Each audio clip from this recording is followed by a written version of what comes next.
After the day's visible work and activities are over, the king can spend 4, 5, or even 6 hours alone in his study at night, surrounded by teleprinters, radio sets tuned into police or army frequencies, and other communication devices. He debriefs himself on the day and plans tomorrow's trip. Could you explain what you're doing with his maps, please?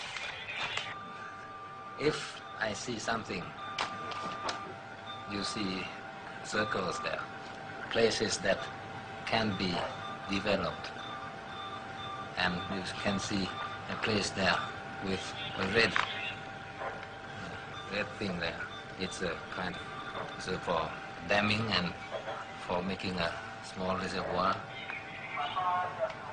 And then when there are the engineers, the irrigation engineer, I can ask them if it is practical to do that.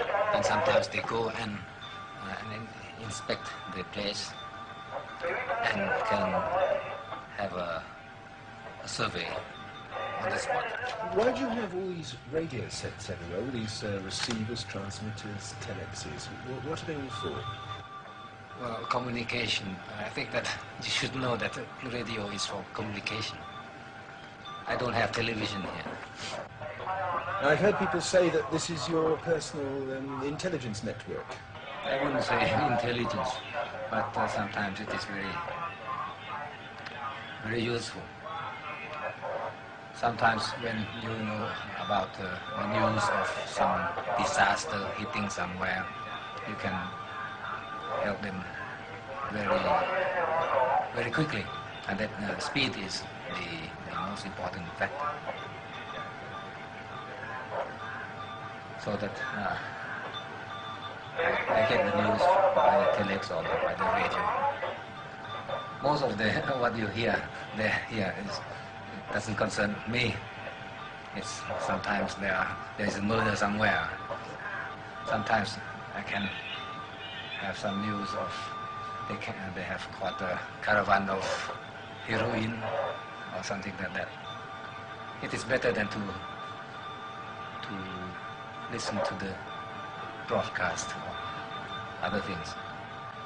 When you sit here by yourself for several hours every evening, looking at your maps and listening to the radios, is that because you are a lonely man, or because you need to have some time by yourself after all the public side of your life outside?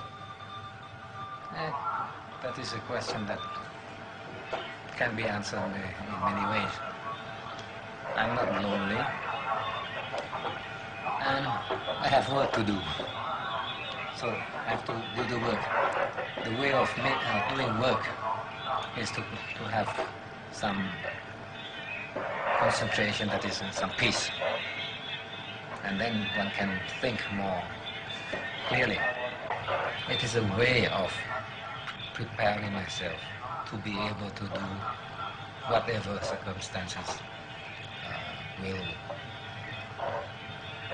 have me to do. I gather information by listening. I gather information by looking at the maps, or at reading, or thinking. And then when time comes, I have the material in my head.